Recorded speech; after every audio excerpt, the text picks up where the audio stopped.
Oli ku There is Still Hope, channel y'essuubi. Kale yonna gy'owangalira tukwagala nnyo. Gwali ku mukutu gwaffe gwa There is Still Hope ali ku Tish TV n'emikutu emirala. Weebale kubaako, Mukama tukwebaza olw'ekisa kyo, mukwano gw'okwagalako, atwennyika mu ndagaano y'omusaayi gwa makya g'olwaleero, Mwoyo Omutukuvu okutuluŋŋamya okuyita mu Kristo Yesu Omwana wa Katonda omulamu. Mwetusabidde, amiina era amiina nnyo ddala. Kaakati bambi neggulire lye ndabye ne linsinduukiriza emmeeme. Ensi weetuuse eri ku kalebeerebwe, tuli mu biseera bya luvannyuma. Ggulire lino I think lyabaddeyo oba mu kkono eyo.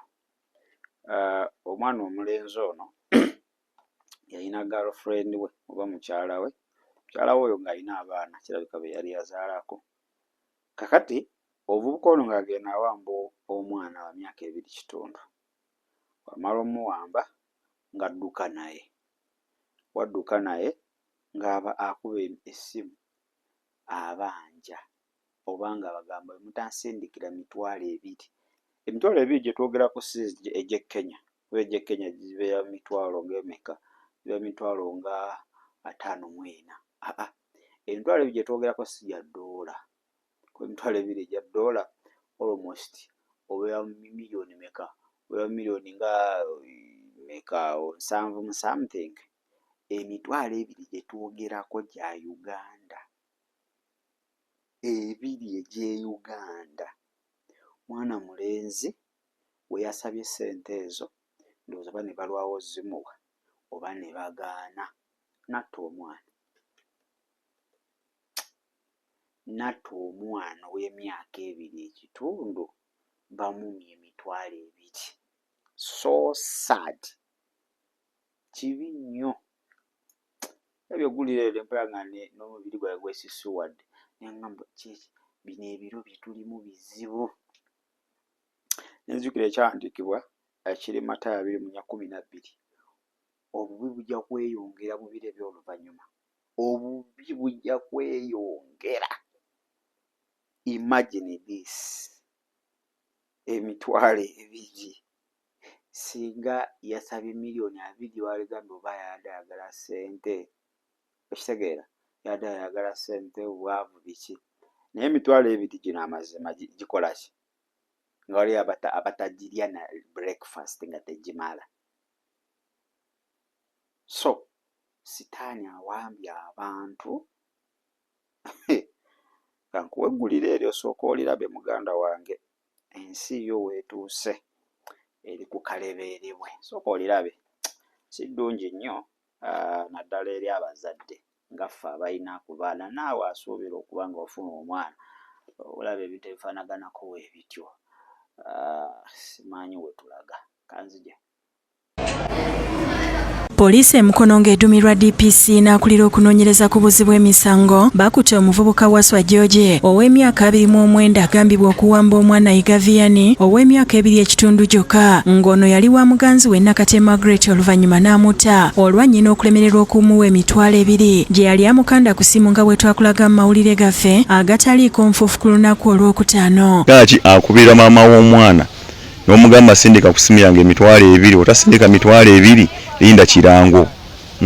Kintu kya buswavu nnyo, bavubuka tulina amaanyi tukola. Omwana ono yaziikiddwa olunaku olw'eggulo Waswa poliisi emujje Kawuga mu Mukono ng'agezaako okugenda ewa mwannyina okufuna ekyokulya ng'abantu abamulabye be batemeeza ku poliisi. Ono gwe tusanze ku poliisi e Mukono akakasizza nti kituufu yeyatuza omwana ono era nti yakozesezza akamu ku bugoye omwana ono bwe yabadde nabwo ng'olwamaze okukakasa nti afudde omulambo n'agusuula mu kasaka. Simanyi kintu kyakola kitya oba kyajja kitya.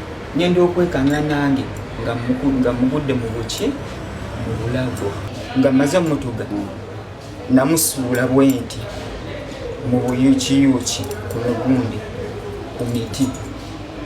Negamba ye ekyo ekintuseeko okutta omwana ng'ate bulijjo nkola ki ntambula naye. Ono abuulidde abakuumaddembe nti abadde ayagalana ne Nakate. Ono era ategeezezza nti olwamala okukola kino yaddukira ewa nnyina n'amutegeeza nga bw'assa omwana kyokka nti yagenda nga yeebuuza n'okwevuma sitaani amukemye. Nti we nava ewa muwuula okumusaba essimu nakubira maama nabipinga maama nakuba nangamba nze ndi ne wa Harriet neba ngambe wabuze n'omwana wabadde ki buzibu ki obuzibu obuzeemu konzi maama ekituufu kansije nkunnyonnyole ngende wa maama nangamba maama ekituufu nyinza obanga omwana afudde ne maama simanyi yakusaba simu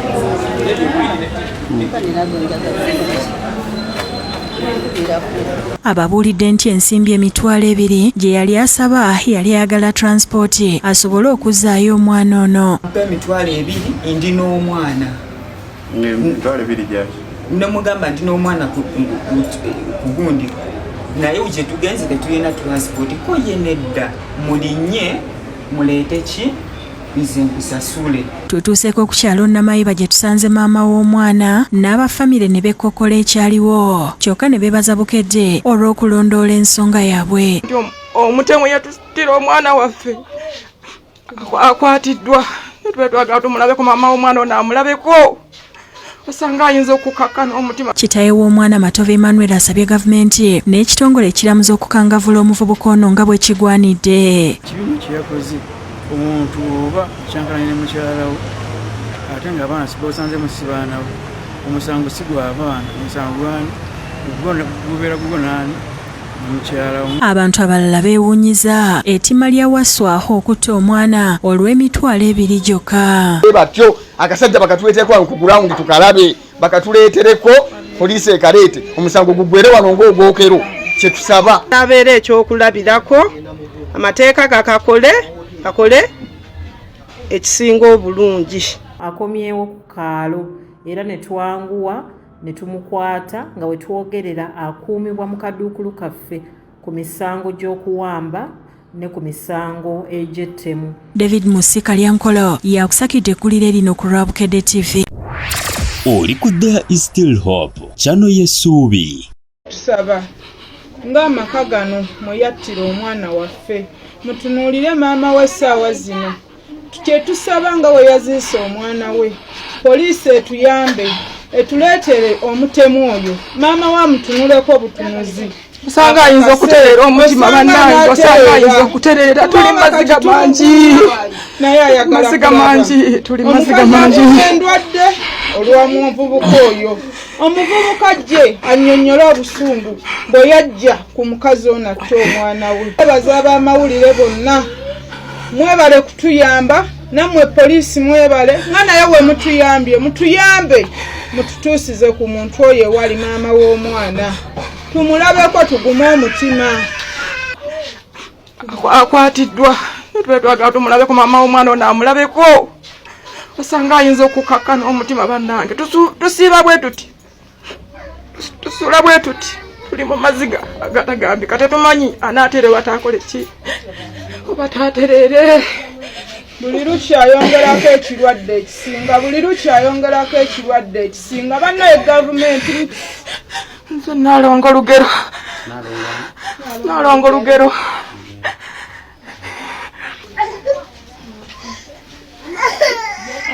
abadde omulamu tukwatijana mukwatije ebirowoozo bya mwana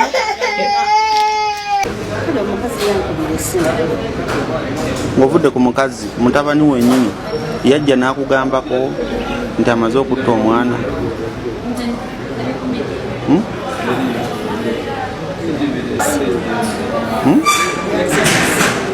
Yakusaba simu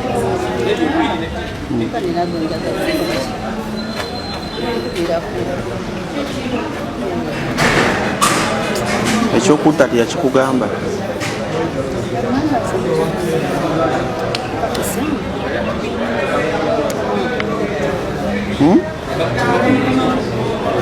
Nesi kuwulira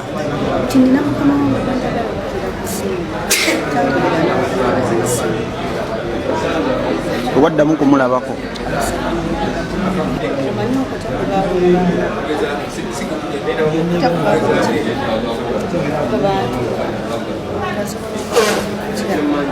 Kati gwe kiki omugamba gwe nga maama? era ekikolwa kyeyakola nze tekyansanyusa tekyansanyusa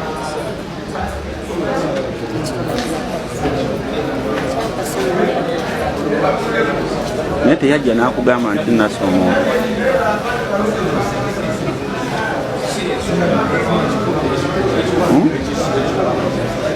eno ye chano y'essuubi eyadda is still hope. Nsobera eggulira eryo olirabye bulungi nnyo. It's not good. Labye maama w'omwana embeera gy'ali ayinza n'ofiira awo kubanga ali mu stroke. Ziti stroke mwabasoma takyategeera tayogera ali awo waya zaavuddeko olw'obulumi bw'omwana waya zaagenze. Imagine. It's too bad. Kibi nnyo kubanga abavubuka kiki ndaso agamba nti yadde ayagala ssente. Omuntu ayagala ssente tasaba mitwalo ebiri. Just manyi kiriwo nga just by the way naye nga naayi abantu badde eri Katonda. Imagine omwana wa myaka 2 ono abadde fiyansi wo wabadde mukyala wo kitegedde wadde omwana si wo. Ninamwe abakazi banemulekera okuganzaganza ebintu bye mutategeera. Abantu abamu sitaani yabakubadde ebidaala ogenda leeta ekisajja ewaka mu baana bo ekisajja tekitegeera kiri awo sitaani yakiwamba dda kigende kikukwatira abaana kigende kikuttira abaana. Bane tufeeyo nnyo ku baana. Bali mufeeyo nnyo ku bantu be muleeta ewaka. Abantu be muteeka mu family abagenda otandika okubeera nammwe. Abantu abagenda oyingira mu bulamu bwo bakusalawo nnyo kinene. What next? Tomala galeeta omuntu gw'otategeera. Kati imagine akavubuka kaako akaleese kaawo akaleese kamutidde omwana. Osanze kikazi eyo kyonna sitaani yakiwamba dda kisiba mu masabo kikola ki okireese ewaka okitegera okitadde mu bwana bwattu kitugumbudde obwana kibuliisa ate nno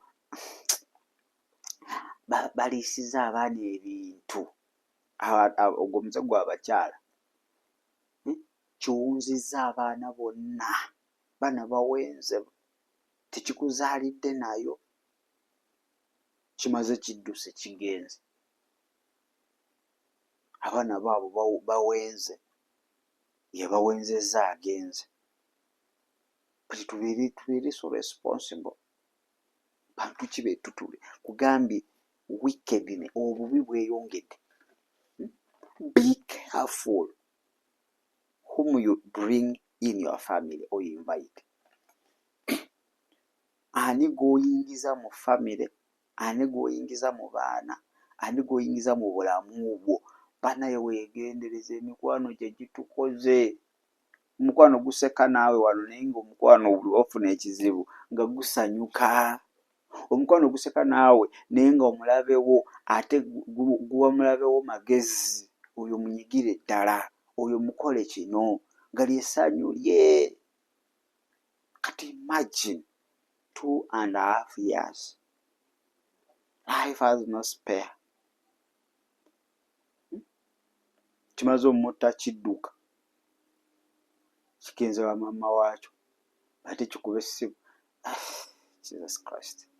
This is so sad. This is so sad. So enebeere security alert eri abazadde. Bantu be muleetaleeta mu maka. Bantu be muyingiza mu baana. Ayinza obutamutta naye n'akuzontowaziza omwana. N'akola omwana ekintu. Omuntu ngo nomuleeta mu maka fuba nnyo olabe at least gezaako. Wadde abantu bakweka characters zaabwe but try. Gezaako. Gezaako. bantu babi naye era at least naye osanga otya omuntu mu kkubo, osanga otya omuntu mu kibaala, osanga n'omuleeta mu maka n'omulekera abato. These young ones tebalina kye bamanyi. Sitaani awambye abantu. Omuntu ng'oli muno understanding akaana myaka 2.5 abamu baba tebanaana kuyiga kwogera bulungi, baba kyogera olukyayina lwabwe babino okakwata mu bulago 2.5 ne kasambagala n'onyoola bwe yakozeseza ngoye zaako ne kasambagala n'onyoola. Imagine that pain nga towulira muko wadde kisa.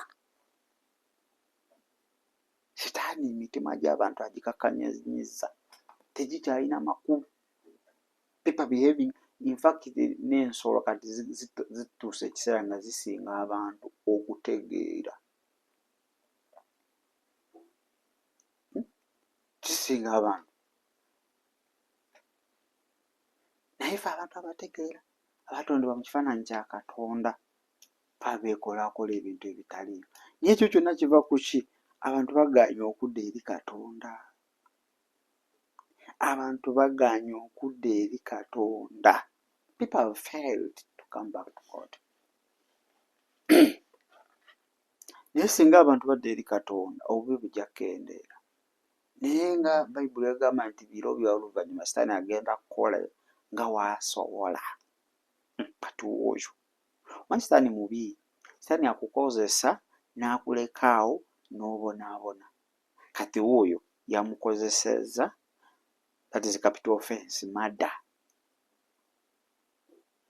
oba attempted murder oba bikize sibimanyi naye nga that is murder.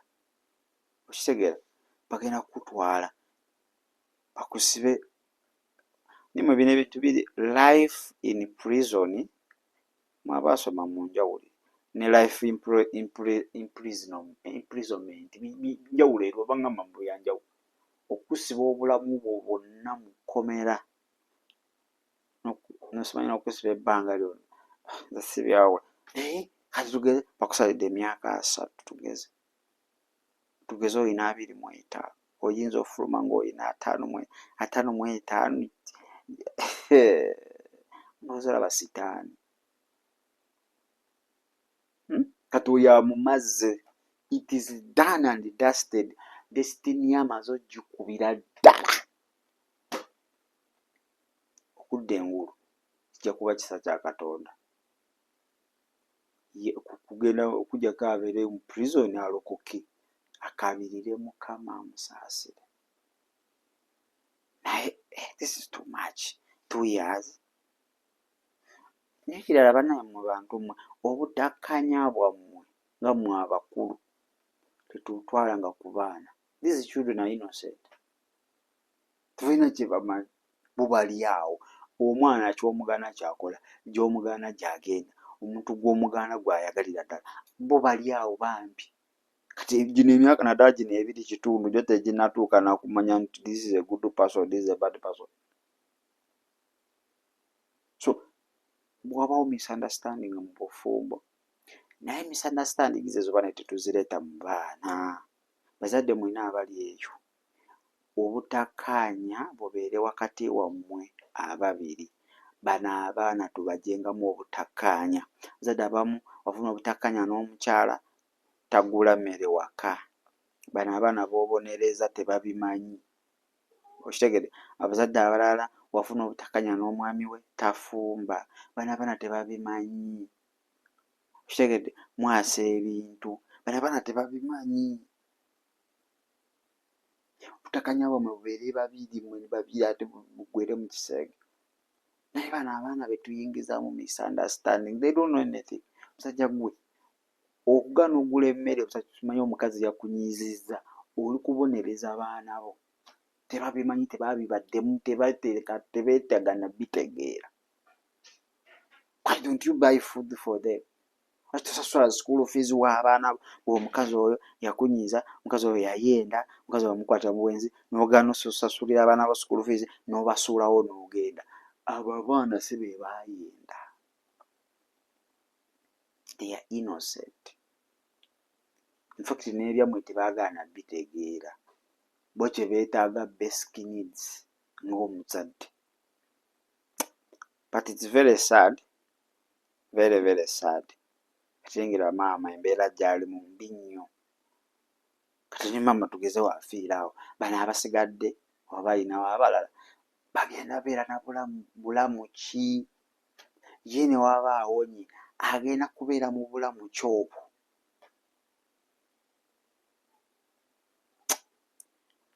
Bannaaye, bavubuka bannange, basajja bannange, tudde eri Katonda. Ebizibu tulina bingi naye ate tetusaba byesolovingira, tubiwe Katonda. Segedde tubiwe Katonda yekka yajja osobola okuba nga akola ki? Ajja osobola okuba nga ate atusumulula. Kale ndowooza kanetololemuko katono nnyo wenkomawo bingi bye tugenda okuba nga ate twogerako. Gamba Yesu nkwebaza olw'obulamu bwange bwompadde, mbukuwa obeere Mukama waabwe era omulokozi waabwo, omusasiro obutali butuukirivu bwange, onaze n'omusaayi gw'ontukuze olwaleero njetula nti ndokose mu Kristo Yesu omwana Katonda omulamu tusabidde. Amiina era amiina ddala. Kale kanetololemuko katono wenkomawo bingi bye tugenda okuba nga ate twogerako.